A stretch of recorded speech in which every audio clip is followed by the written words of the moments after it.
सार वचन राधा स्वामी भारती भाग दूसरा वचन 86। साध के संग से पाव घड़ी में कोटि जन्म के पाप कट जाते हैं, पर होवे साध पूरा। पहले तो सच्चा साध मिलना मुश्किल है, और जो साध भी सच्चा भाग से मिला तो संग नहीं किया जाता। जब तक संग नहीं होगा प्रतीत नहीं आवेगी, और जो प्रतीत नहीं आई तो फिर प्रेम कहां से आवेगा। और जब ये दो बातें नहीं तो फिर दया कैसे आवेगी।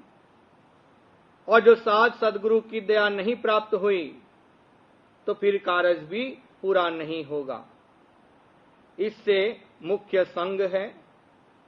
जो एक जन्म इसका सतगुरु के खोज में गुजर जावे तो कुछ नुकसान नहीं है, बल्कि बहुत फायदा है, क्योंकि नरदेही का भागी हो गया और तीर्थ व्रत मूर्ति पूजा चेटक नाटक सिद्धि शक्ति नेम आचार कर्मकांड ब्रह्म ज्ञान के झगड़ों में पड़ गया तो नरदेही भी हाथ से गई और 84 के दुख फिर भुगतने पड़े। क्योंकि जब ब्रह्मा विष्णु महादेव और 33 कोटि देवता जिनका ये पसारा फैलाया हुआ है सब जन्म मरण में पड़े हैं, तो जीव जो कि असमर्थ है कैसे बच सकता है। पर जो कहीं भाग से सतगुरु पूरे मिल जावे तो ये सब जिनका नाम पर लिखा गया है जन्म मरण में पड़े रहेंगे, पर वो जीव अपने निज स्थान को सतगुरु की मेहर से पा जावेगा।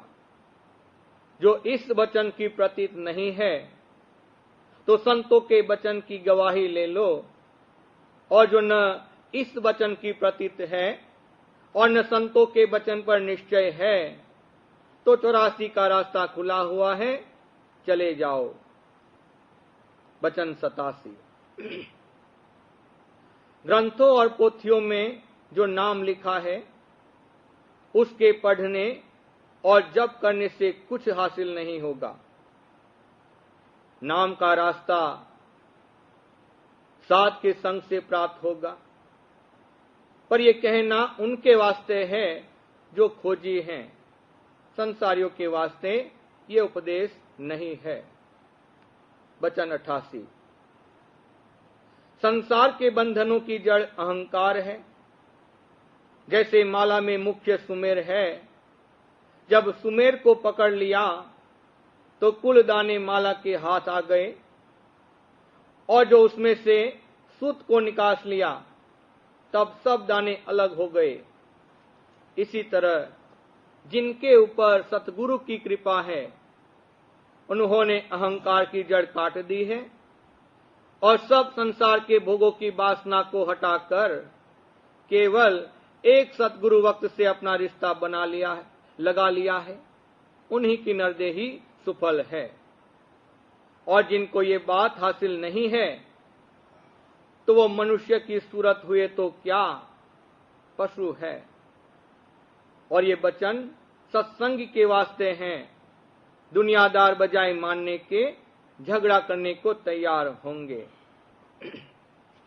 वचन 89। जगत के जीवों का हाल क्या कहा जावे और उनसे क्या कहें, जबकि स्वामी और सेवक में कोई बिरला स्वामी निर्लोभी होगा और कोई बिरला ही सेवक निर्लोभी निकलेगा। ये बात काबिल याद रखने के है ताकि अपनी वृत्ति की परख होती रहे। वचन 90।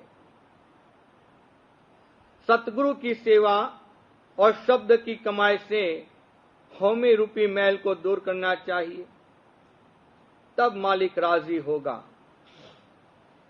खुलासा यह है कि अहंकार को खोना चाहिए और दीनता हासिल करनी चाहिए, क्योंकि वो तो दीनदयाल है। जब जीव दीन हुआ तब ही वो दयाल हुआ, और तभी काम पूरा हुआ, पर दीनता का आना मुश्किल है।